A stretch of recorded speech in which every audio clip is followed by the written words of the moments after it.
Thank you all for joining us for the fourth webinar in the Advancing Care Through Genomics virtual speaker series. This is a part of the Individualizing Medicine Conference virtual experience. This is our fourth, but not last, webinar that we are sharing with you today, and it will be on precision patient care using genomics. We are privileged to have a panel of experts led by Dr. Bradley Erickson, Dr. Arjun Athreya, and Dr. Jean Kalantari. Dr. Erickson goes without introduction. He's the Associate Chair of Research for Mayo Clinic Radiology Informatics. He uses artificial intelligence to diagnose and treat diseases, scanning MRI images, identifying molecular markers for patients with glioma. He received his medical degree at Mayo. He's been awarded numerous grants over the last 20 years in neuroradiology, and he serves as the chair on the board of directors for the American Board of Imaging Informatics and served as president of the Society of Imaging Informatics in Medicine, in addition to several patents and 3 startup companies. Dr. Athreya, who will be speaking next, is an assistant professor at Mayo Clinic Department of Molecular Pharmacology and Experimental Therapeutics. He earned his MS degree in electrical and computer engineering and computer science from Carnegie Mellon University and Ph.D. in electrical and computer engineering. His interest is in computer systems engineering and artificial intelligence-based technologies for individualizing medicine. He will be sharing his expertise with us today. And Dr. Kalantari is a machine learning scientist who's an assistant professor in the Department of Surgery and faculty member in the Center for Individualized Medicine Microbiome Program. And his focus of research is on general purpose and data agnostic Bayesian machine learning algorithms for biomedical research. And the goal is to develop novel algorithms that will transform medicine. Without further ado, please welcome Dr. Erickson, Dr. Athreya, and Dr. Kalantari. And a quick comment, if you have any questions, please put them in the Q&A tab in the webinar. Welcome, Dr. Erickson. Thank you very much. It's a great pleasure to be here and to talk with you a little bit about how AI can impact individualized medicine. Disclosures, I don't plan to talk about any of these today. So we're all aware of the major advances that artificial intelligence has had in our lives, whether it's the self-driving cars or the self-driving zombies that you see going between the cars, some of the automated trading that goes on with the stock exchanges, and of course the lower left indicating its impact on healthcare, whether it's your Apple Watches telling you that you might be at risk for a heart attack, to artificial intelligence figuring out things like the proper way to schedule patients. It has a dramatic impact on all aspects of our life. But obviously today, we're concerned about how it can impact the care of patients. Now, why is there so much hype going on right now? And one of the big drivers of this was performance in what's known as the ImageNet challenge. So the ImageNet is a large collection of images, over 1 million images that are classified according to what is in that image. And there was an international challenge that was held every year for many years, where people would submit their algorithm that would try to figure out what was present in the images.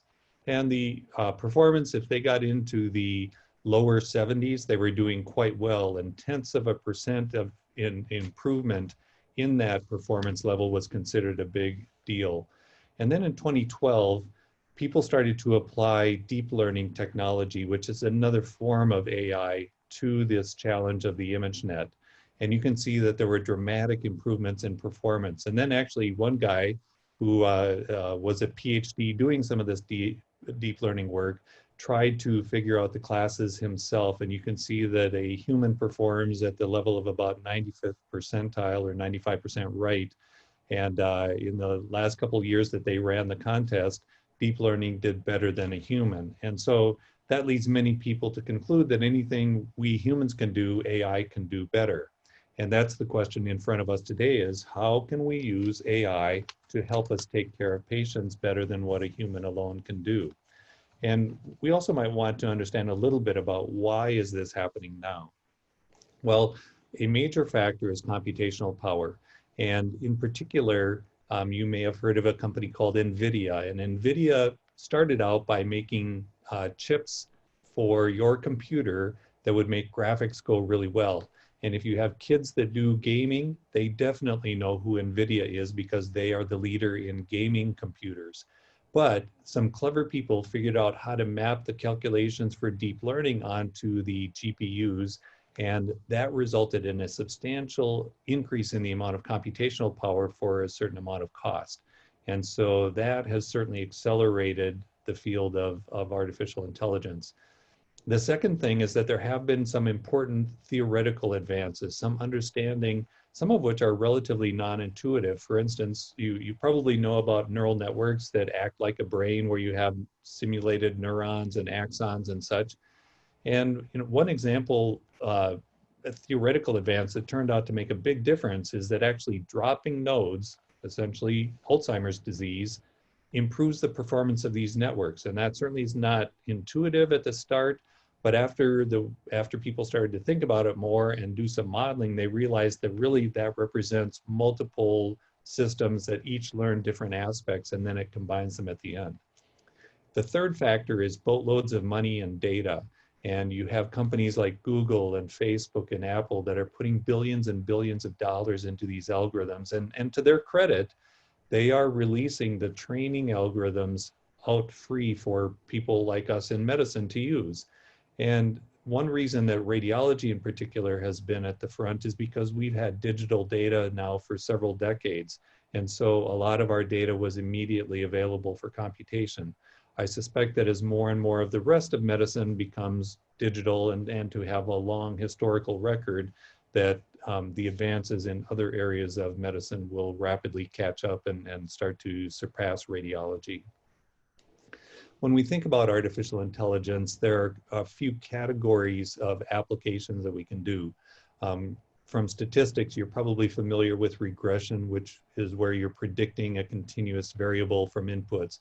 A popular thing was to predict age from hand radiographs because we had a lot of stylistic reports that said the chronologic age is 3 years, 2 months, but the bone age is, 6 years and 2 days or something like that. But you can also do prediction, for instance, of potassium levels is something that the cardiology group here has done. Segmentation is really a imaging task, and this is where you assign every pixel in an image to some structure. For instance, these pixels are a part of a dog, these pixels are a part of a liver, and so on. Classification is what we think of that probably is most important for medicine. This might be where you decide, is the patient sick or not? Is that lesion an infection or a tumor? And so these sorts of classifying where you say this belongs in this bin is what classification is. And then finally, there are some workflow and efficiency things that can be done. I won't have time to talk about those today. So briefly about segmentation, you can see how now we can start to apply the computer to label many different structures.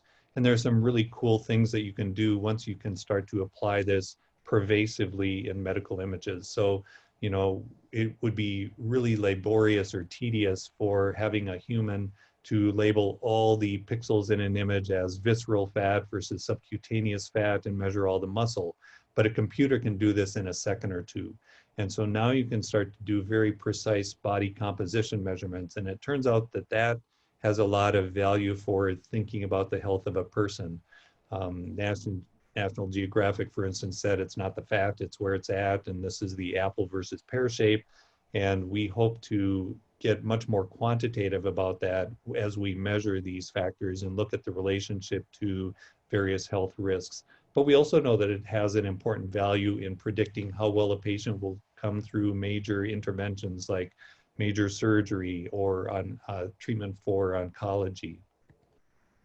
We can also use the computer to do things like lesion segmentation, where we say this is the tumor, this is the size of the tumor, or there are multiple tumors, how many are there? Or radiation treatment planning, where we want to know not only the tumor, but we also want to know the normal structures so that we can minimize the ratio of the radiation that goes to the normal structures versus the radiation that hits the tumor. And so I think that this sort of deep learning technology is going to make quantitative imaging a routine part of the practice that we see in medicine. And I think that that's going to make all of medicine much more quantitative than it ever was before.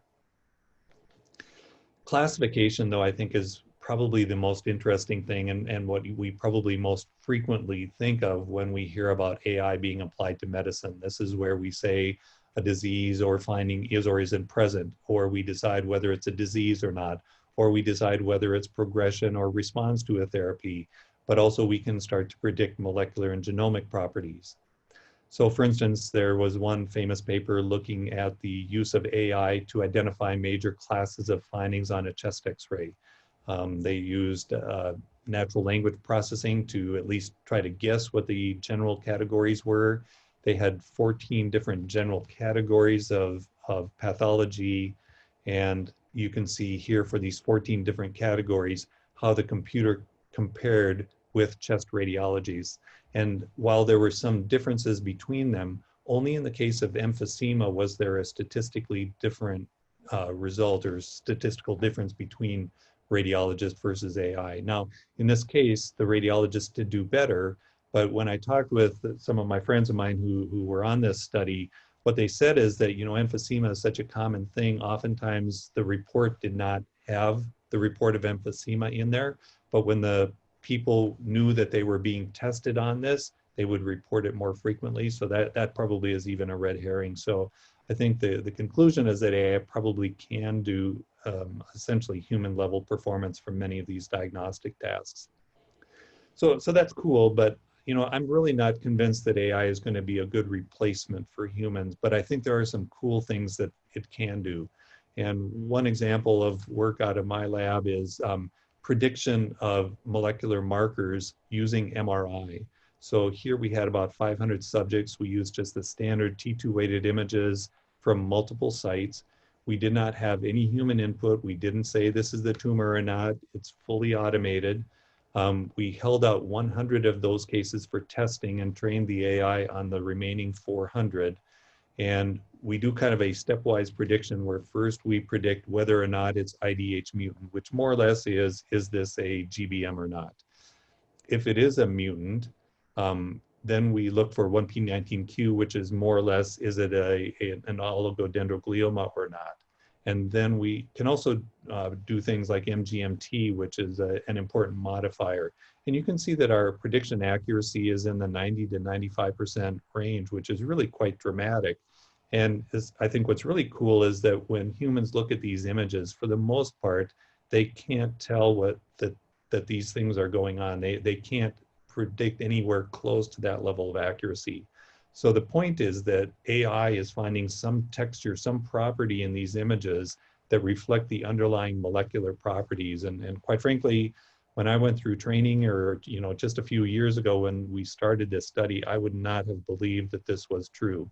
But I think it indicates just how much information is present in images that quite frankly just blows past our eyeballs.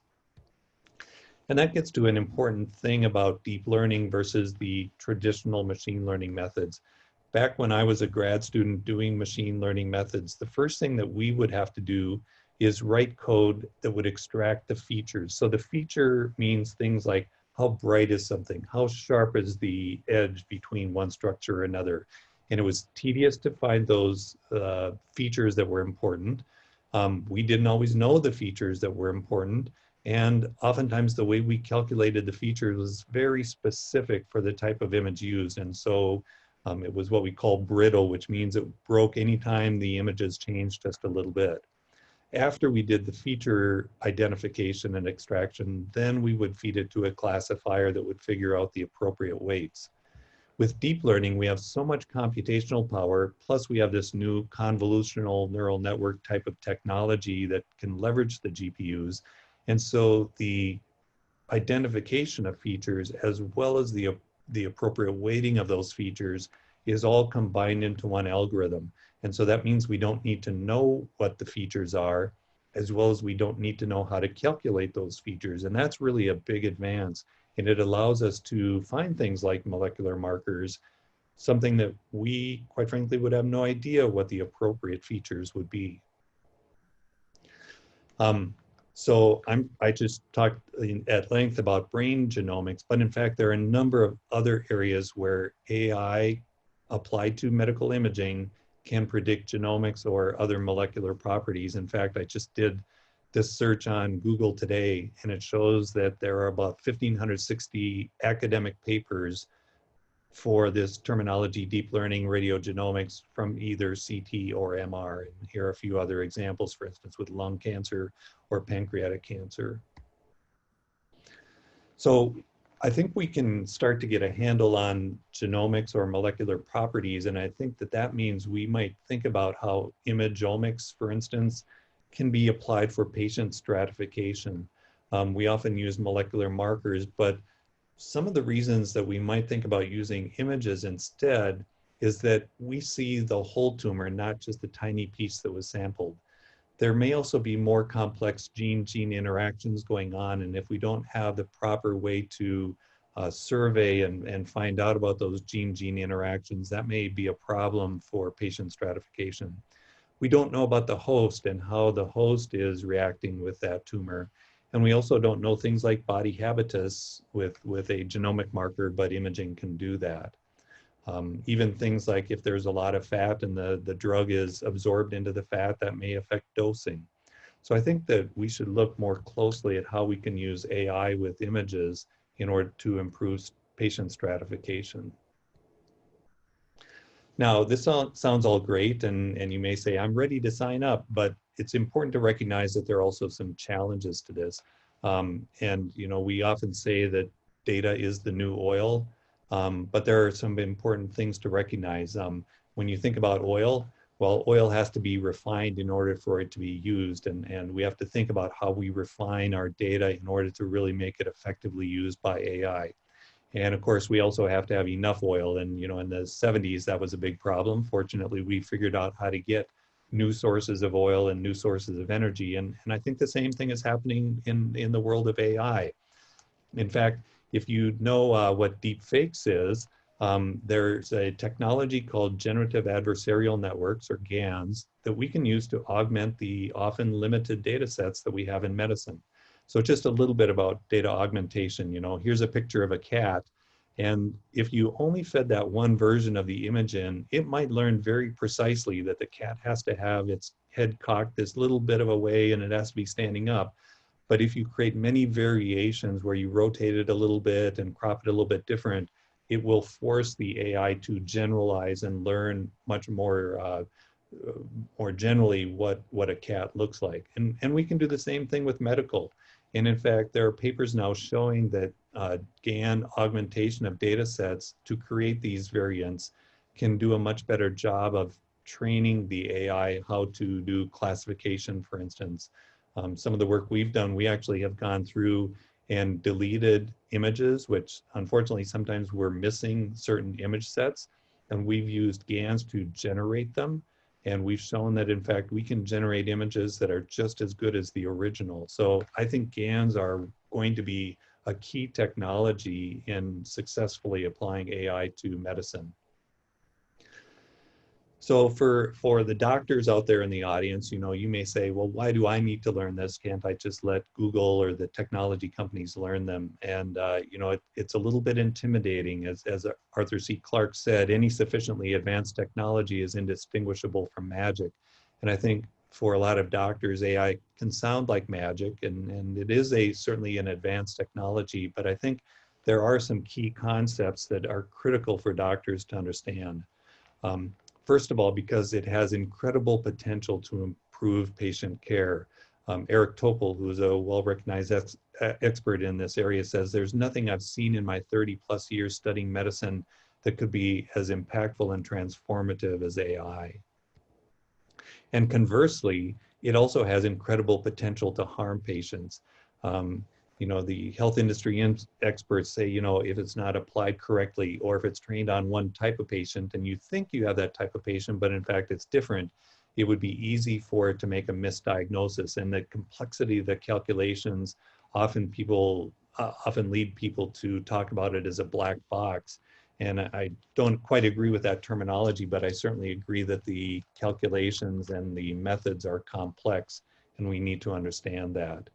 And, then as we start to say, well, here's one tool, there's also the component of how do we integrate this into our healthcare? And I think that that's another piece. People have gotten so frustrated with the medical records that they, I have in red there, doctors hate their computers because that EMR is so unfriendly for them to use. And so even if an AI can work well, if it's implemented poorly into the clinical practice, there's going to be that same hatred of AI. And so it's critical that we understand how AI works and how it fails and make sure that we implement it into the practice well. And so, looking at how AI might impact medicine, I think that AI driven with the appropriate level of imagination is going to dramatically change the way we practice medicine. We're going to become much more quantitative. I think we're going to extract a lot more information out of the basic sources that we have. I think things like cell phones are going to collect way more information than we ever can in a single visit. And I think that that's going to drive better stratification and better personalization of medicine and how we take care of patients. More generally, it's going to enable patients to do a lot more of their own problem solving at home. And it's going to drive better communications between patients and healthcare providers. And I think we really need to think of how we're going to address the bumps in the road that exist. How are we going to get more and better data? How are we going to make these systems more reliable and explainable? And then how are we going to efficiently put this into the practice so that we all love it rather than fuming about it as we drive home way too late? So with that, I'll stop. And I'm going to hand it over to my colleague, Dr. Athreya, who is going to talk about how his technology works. Good evening, everyone. Thank you for this wonderful segue, Dr. Erickson. I don't think we could have had a better start to the session. Let me begin my pitch by getting straight to the disease that we are currently pursuing very passionately. Major depressive disorder is the leading cause of medical disabilities worldwide, at least until the pandemic hit. But I'm sure that even after the pandemic passes, in whatever rate and form it does, mental health will continue to be one of the major cause of disabilities worldwide. The biggest problem that we have with depression is that it's a very complex disease that is comprised of multiple symptoms. And when you look at the variations between these patients, clinicians often have a difficult time in predicting which of the many therapies will work best for a given patient.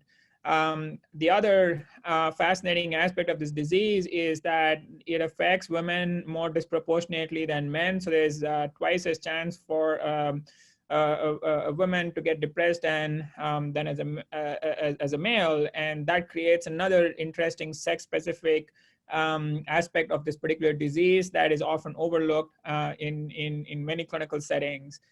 When we look at the socio-demographic factors, which is the earning status or their education status or how many kids they have, their marital status and things, when you combine all of these clinical factors, they at best tell you whether if a particular patient will respond to a given therapy in about 60% of these patients.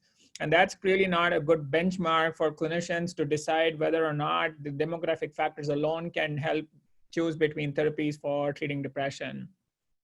And this aspect is quite clear from these stellar individuals that I have here on the left. You can see that they vary from various different fields of profession and education and have had a wonderful stellar career, but you can see that they all suffered with depression through their course of their life. And unfortunately, at least some of these individuals lost their life to suicide because of persisting depressive symptoms.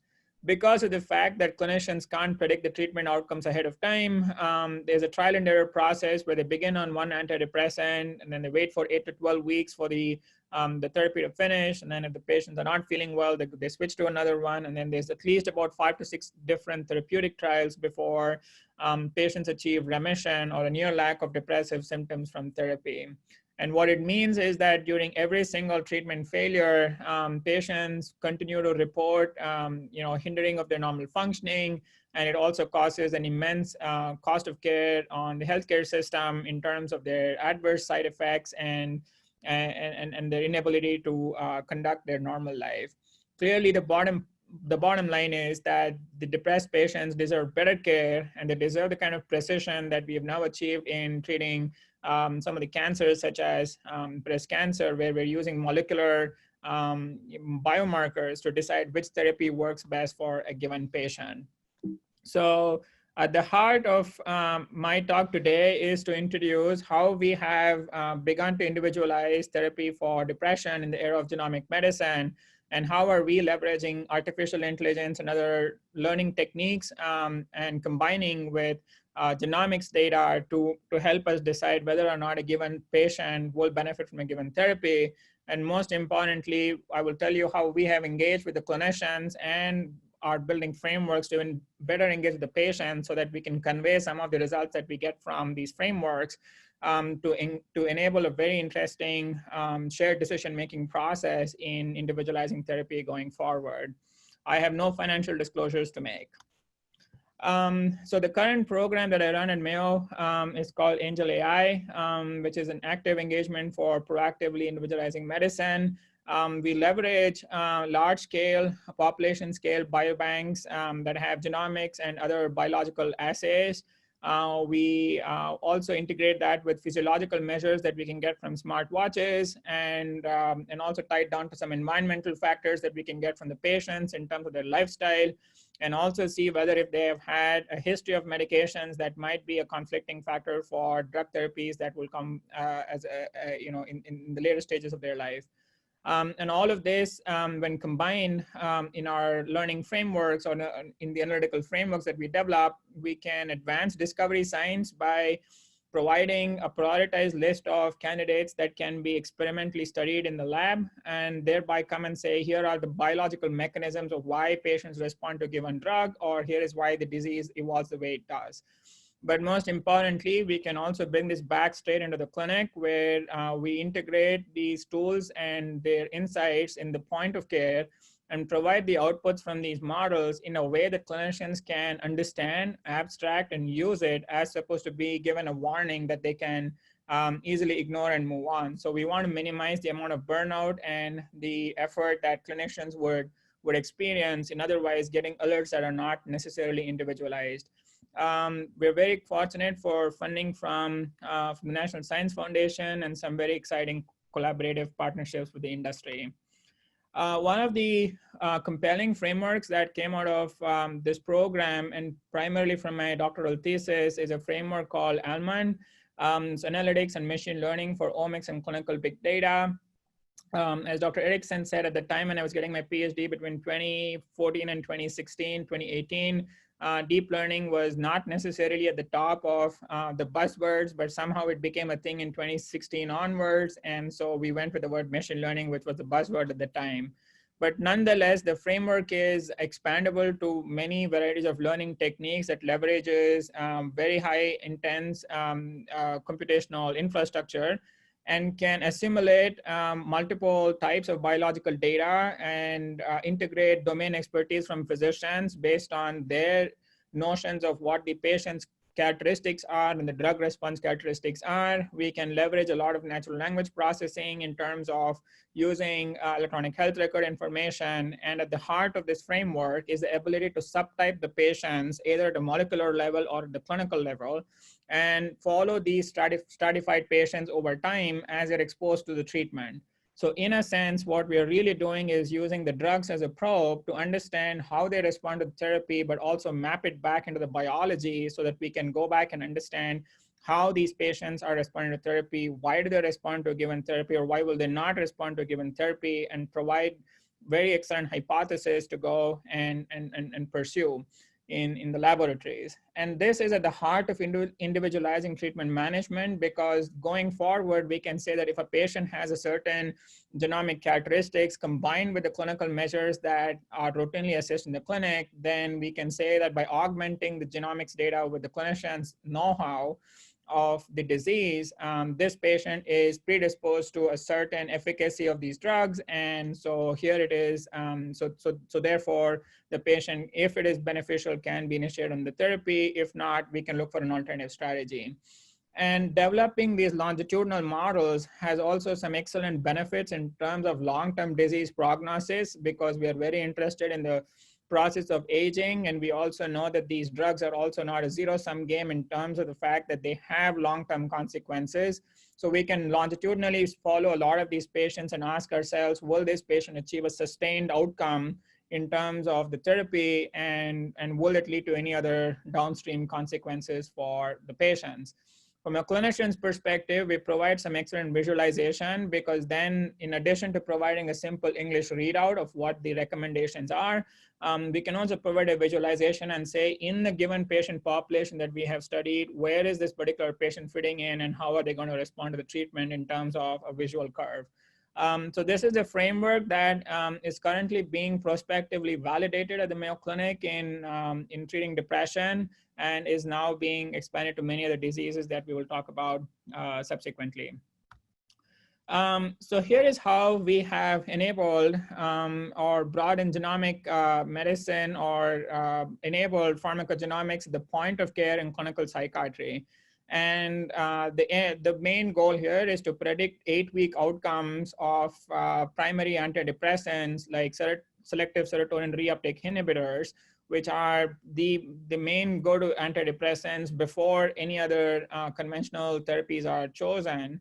And the question is, if we know the patient's clinical characteristics and augment it with genomics data, can we predict their outcomes before even we begin the treatment? Because if we know that the broader class of SSRIs are not going to work for this particular patient, we now have other therapies that we can look to that have far more proven efficacies, and thereby reduce the amount of time spent in therapies that are unlikely going to benefit the patient. In this case, Iman used data from Mayo Clinic's routinely treated depressed patients as conducted as part of the PGR and AM study, which was in part funded by the NIH and the Pharmacogenomics Research Network. This was led by former chair, Dr. Mrazek, and my mentors, Dr. Winchelbaum and Dr. Wang. In this study, we looked at the routine psychiatric baseline assessment data, and then we looked at the top genetic markers, or the single nucleotide polymorphisms from multiple clinical trials and biobanks that even includes the Mayo Clinic Biobank. And we combine all of these measures into a multitask learning framework that also used an element of probabilistic graphs, and build a model that can predict outcomes to these therapies before even the patients could begin the treatment. As the validation cohort, we tested this model on 3,500 other unique patients from multiple different countries and treatment settings, and in different classes of these antidepressants, so that we know that we are not overfitting the model, or we are not learning the model that's specific to our patients, but it can indeed achieve a certain amount of reliable predictions in the real world. And at the very heart of the exciting results that came out of this work was our ability to understand and identify about 100 of these SNPs that can simultaneously predict multiple treatment outcomes in the context of clinical psychiatry. And this is so important because now when we know what the clinical measures are, and if the patients come in either to Mayo Clinic or they're subscribing to the Mayo Clinic platform, or the Mayo Clinic diagnostic services can actually get an order for this pharmacogenomic panel, and use this data back into the model along with the clinical data, and predict whether or not the broader class of SSRIs will be effective for a given patient. And this is pretty exciting because the accuracies that we were achieving in using these SNPs along with the clinical data was in the range of 84 to 86%, which represents an improvement of about 25 to 30% from only using socio-demographic factors. And because we were using a broader set of biological measures with the clinical data, we were able to achieve very improved sex-specific predictions, considering that the odds of women getting depressed are twice as high as men. We were able to support at least 2 rating scales for now. And the rating scales are basically an ordinal are a set of questions that are rated on a Likert scale, which includes symptoms like sad mood, their sex life, their work and activities, guilt feelings, and so on. And generally, clinicians have their own preferences. Some would like the QID, some like HDRS, some would like none and say, I want to go with the PHQ-9. And so we want to provide the flexibility to the physician to the point of care so that they can choose the scale of their preference and still get the outcomes for the treatment on these two scales. And the common outcomes that we see in clinical psychiatry for treating depression are remission, which is the near absence of symptoms at the end of 8 weeks, or response, which is a 50% improvement in the severity of the depressive symptoms between when they began the treatment and at the 8-week time point. So in usual circumstances, if we had gone with single phenotypic prediction models for A scale and A outcome, and if we were to stratify between men and women, we would be needing at least 8 outcomes for 2 rating scales and 2 outcomes and 2 gender types.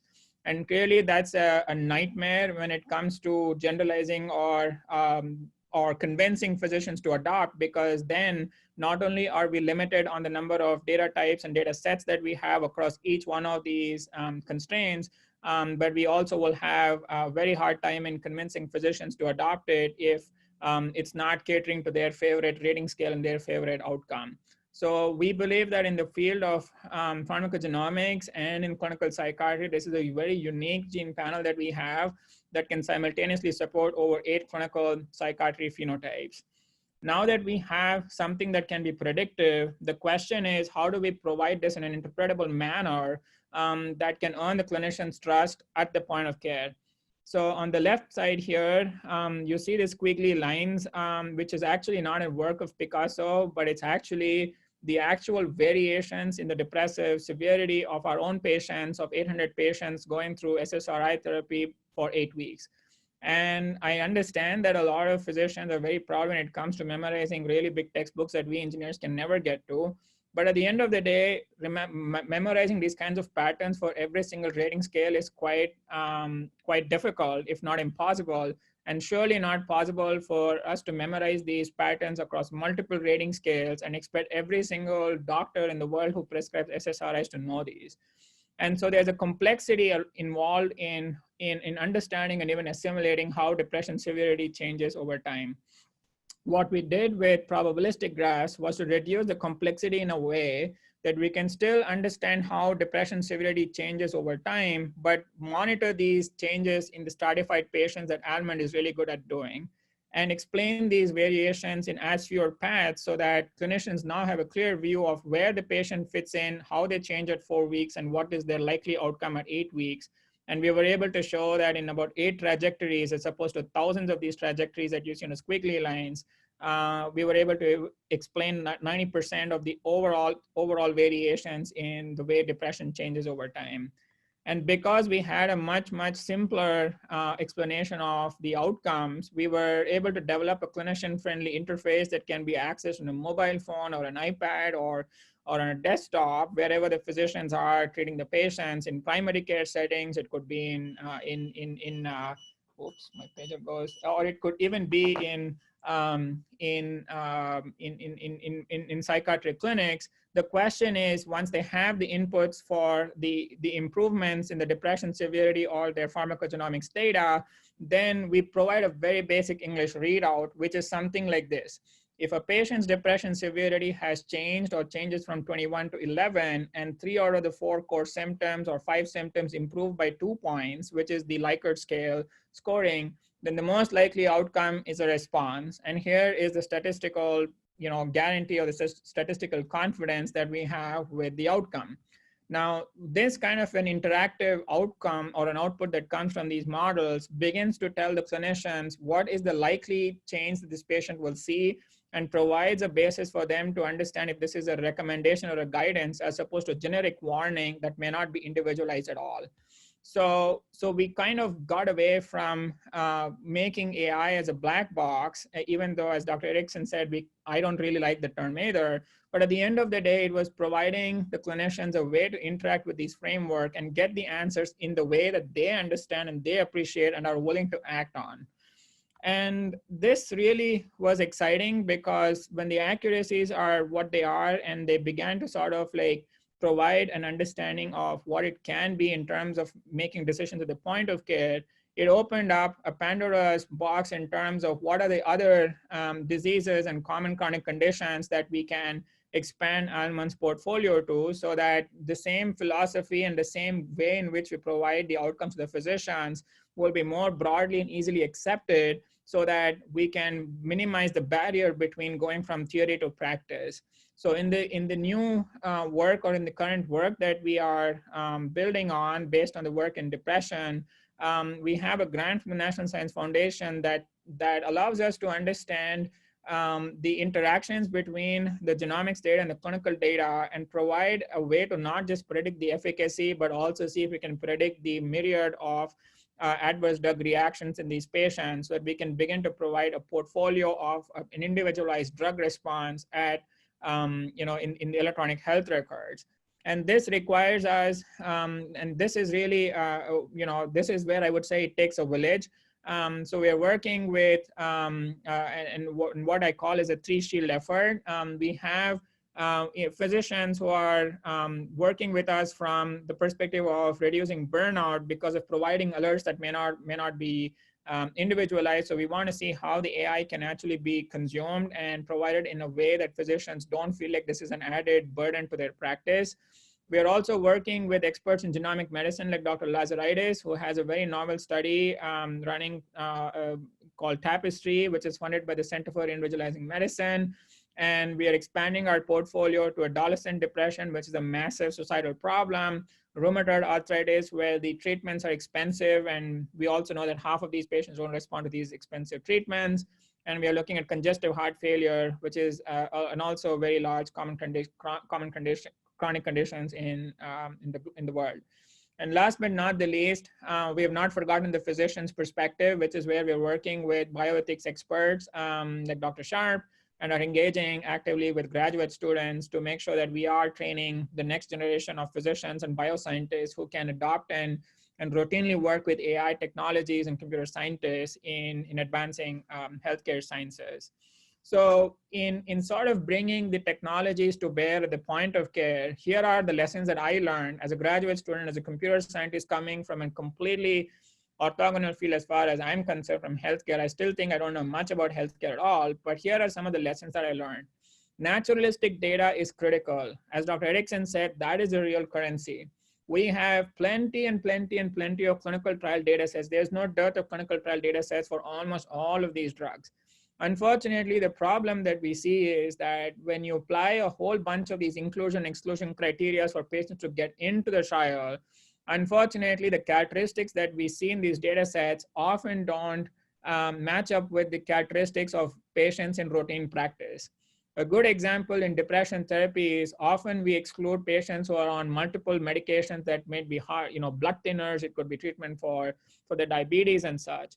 But we barely see patients coming into our practice who meet that kind of a very, very drug naive patients in our practice. And often we see patients who are already coming in with 3-4 other drugs that they are currently taking for multiple other conditions. And the question is, did the models that we developed from these extremely restricted data sets, are they going to match up with clinical reality? So we certainly need studies like Tapestry that tap into the routine practice and look at patients and monitor them over time, because that provides us a measure of how well our models are and how robust we are in matching up with reality. So at least in Alman, the fact that we have been able to replicate our findings across patients in multiple treatment settings, we believe that the results and the models and the framework that we have are quite robust. Perceptions really matter. I think Dr. Erickson hit, nail on its head in this case, right?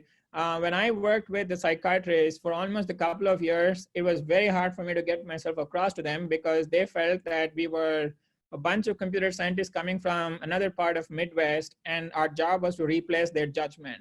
Clearly, that's not the case. At least in our philosophy at Mayo Clinic, and at least in our laboratories, we believe that AI is a strong tool and a strong mechanism to augment the strong experience and expertise that physicians have from years and years and years of training. And the question is, can we augment that knowledge in a way that they learn a lot more about the patient, in addition to the symptomatology that is currently the standard for understanding and diagnosing diseases. So we really want to provide an augmentation so that we can provide these interpretable results that physicians can minimize the barrier to accepting these technologies. And obviously, in most of these cases, physicians have their preference to how they want to diagnose, what tools they want to diagnose, what rating scales they want to diagnose, and what instruments they want to use. So the question is, can we provide a basis to actually accommodate multiple of these phenotypes and provide a generalized framework to accommodate their preferences? Let's not forget the patient at the end of the day. Of course, we want to make sure that we meet the needs of their care, but at the end of the day, the patients who come in and who are knowing that physicians are using AI will ask, who is deciding my treatment? Is it the clinician's judgment, or is it the AI's judgment, and which one of them weighs more in the favor of the patient's treatment selection? And so we want to make sure that this is a two-way street where physicians and patients can have a shared decision-making process, and all that AI is doing is providing a more focused result about the patient in terms of what is the best option for them and a safe option for them to get better. Last but not the least, there are real world cost and technical limits, right? When I started my PhD, when I would come here to Mayo and say, hey, I want to measure the entire genome and scan the entire genome, the answer would be no, it's very expensive. Today, that cost is almost free. We can easily measure almost all of these 7 million genetic variations and generate these large data sets in nearly no time. But the problem is that if you want to panelize these genes and put them in a commercially viable way that you can provide these panels for adoption in different clinics, the physical restrictions that we have on these gene panels is about 120 variants. So the question is, can I now compress a lot of these very, very interesting knowledge that I see in a high dimensional space, pack it into a small, dense frame or panel of these genes, and augment it back with clinical practice, and still maintain high degrees of utilization in the clinical practice and provide an accuracy that we can all work with. So what am I trying to convey here with all of these three perspectives is that the success of artificial intelligence-driven genomic medicine tools requires computer scientists, physicians, and genomic experts collaborating extremely closely, almost shoulder to shoulder, in order to develop technologies that meet the needs of the patient. And this is not possible if we work in silos or we're working with outdated clinical trial data sets that are not reflective of the reality. And this is something that we are very proud of in conducting at SIM. And which is why I said early on that this is a three-shield process, and this is really not a one-man show, but in fact, it takes a village to make this happen. And we're very thankful for the collaborations and the funding that we have from the agencies.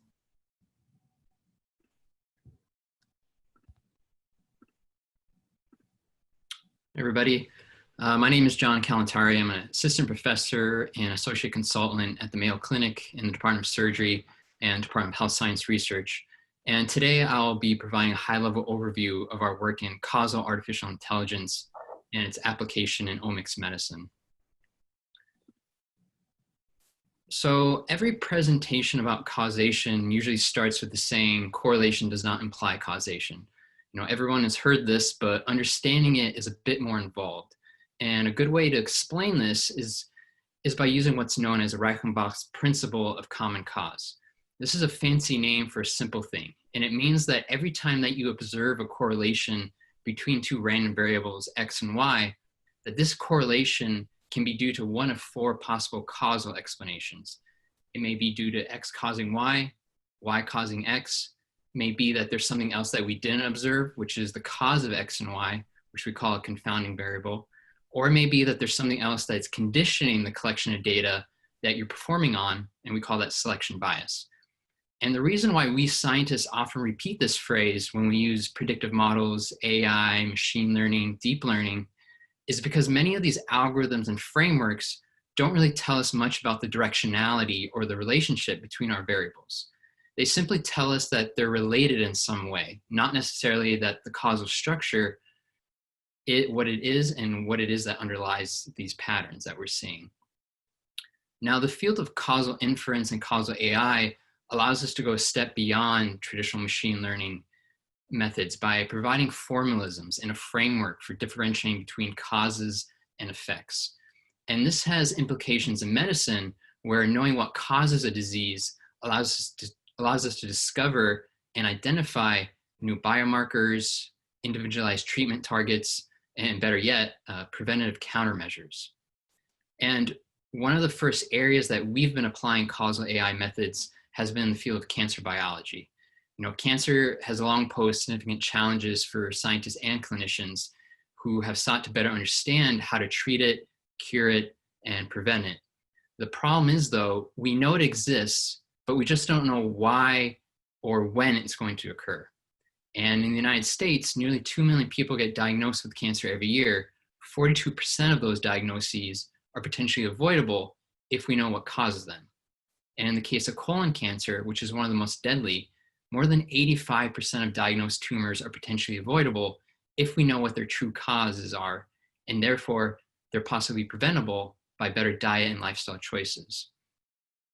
Yet when we look at applications of AI and machine learning today in the field of cancer, we see that it's predominantly focused on performing two types of tasks: classification and prediction.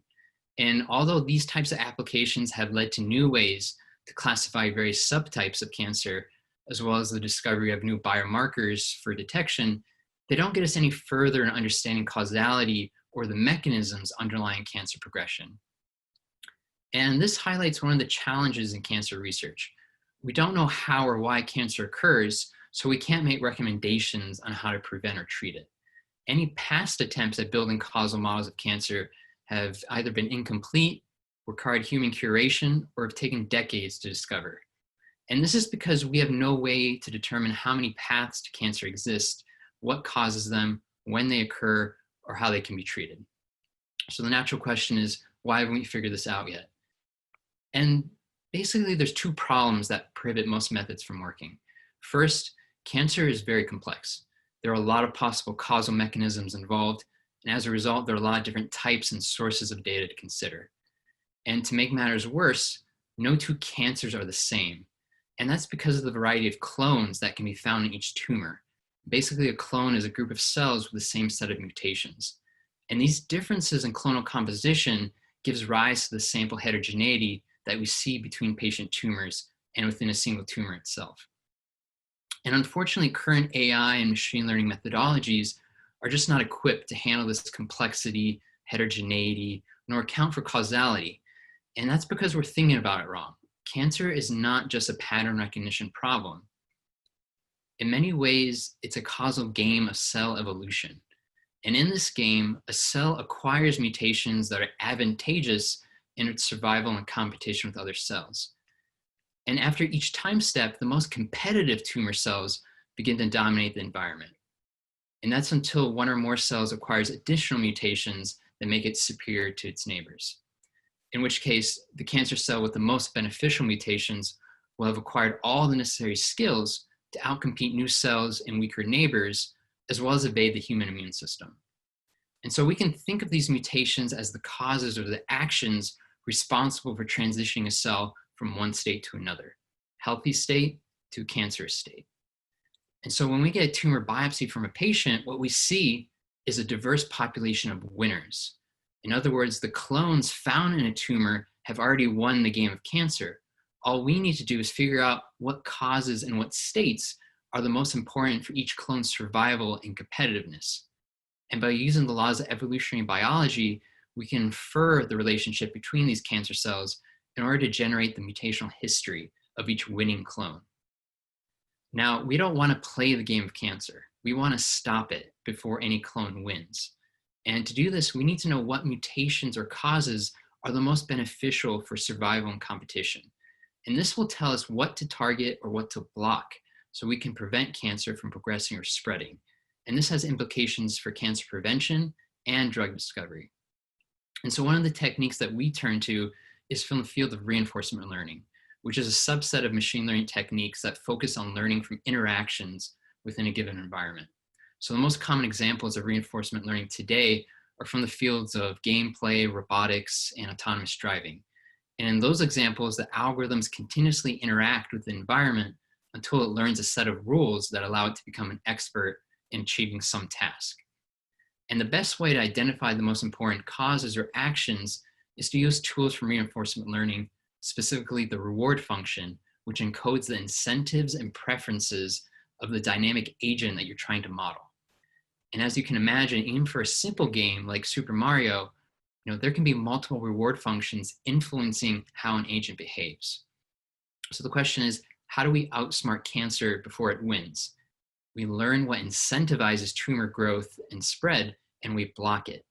And the easiest way to do this is to use tumor clone data to recover the underlying reward functions. Each unique reward function encapsulates the causal mechanisms responsible for the different paths to cancer. And at the Mayo Clinic, we invented a set of algorithms that allow us to do just this. As a proof of concept, we applied novel inverse reinforcement learning algorithms to colon cancer data, with the aim being to reverse engineer the reward functions of cancer. Specifically, given a cohort of cancer patients and their multi-omic tumor data, we want to infer reward functions that explain the causal mechanisms that drove their tumor growth. And so after running this causal AI algorithm on this data set, we were able to infer multiple reward functions, one of which basically learned the landmark model of colon cancer that originally took decades of experimental work to validate. And we were able to infer this reward function from scratch in less than a month, identifying not only the most critical mutations, but also the causal order of these events that leads to different stages of cancer. So basically mirroring the results from the 1990 landmark paper that showed that the normal colon epithelium gradually transitions to the histology seen in early adenoma following a mutation in the APC gene, and then the addition of KRAS and SMAD4 mutations, resulting in the subsequent transition to later stages of adenoma and finally cancer. So in a span of 3 months, we were able to recreate what took decades of experimental work to discover. And this serves as a first step towards better understanding how and why cancer occurs. And this demonstrates that causal AI, although not originally designed for the cancer space, is highly effective in identifying the paths to cancer and identifying causal mechanisms that could serve as potential targets for treatment and prevention. Thank you. Thank you so much, and I appreciate everyone just sharing their expertise. And I know we're short on time, so maybe what I'll do is I'll open the floor for one question from either of you. There's 3 speaker panel. Do any of you have one question for each other? I know Dr. Athreya had planned some questions ahead of time that he was sharing, or Dr. Kalantari. And if you don't have a question, I'll ask one. So I'll give you guys 1 minute. Okay. So Dr. Erickson, are you aware of other deep learning models with integrating genomics and other tissue other than brain cancer? Yeah, there are ones that I'm aware of. Lung cancer is the one that's probably the one that's most studied. There just seems to be a lot more data sets that are both publicly available, as well as what I can tell, there are some private data sets for that as well. I have seen some work on breast cancer and pancreatic cancer, despite it being relatively rare. I've also seen some studies on that. Thank you, Dr. Erickson. And a question to you, Dr. Athreya. You mentioned 98 SNPs that have been helpful in predicting response to therapy. Are these reflected in the 1-ohm 22 gene panel, and is that clinically available? A very small fraction of these genes are on the 1-ohm panels, primarily because they focus on the pharmacokinetic effects of these drug outcomes, which is where most of these gene panels have come in. I think our panel is unique in the sense that it focuses on the efficacy or the pharmacodynamic aspects of the drug response, which makes it unique in its own way. So we have probably stumbled upon a whole bunch of these new candidates that are more effective in terms of understanding whether patients will achieve the intended therapeutic effect of these drugs.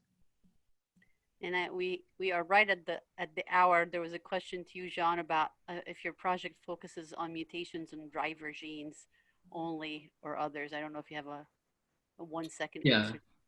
answer. Quick answer, no. It's designed to look at all data. So the framework was run on whole genome sequencing data, and not focus on solely cancer driver genes in the case that there may be, anomalies and rare variants that we're not aware of that could play a causal role. But great question. Thank you, everyone, for a really great, insightful talk. Just wanted to let you know that these webinars will continue, and we'll be announcing those dates soon. So stay tuned if you're interested in phage therapy, more to come for artificial intelligence, biomath and population modeling, and precision oncology. Thank you and have a great day, everyone. Bye-bye.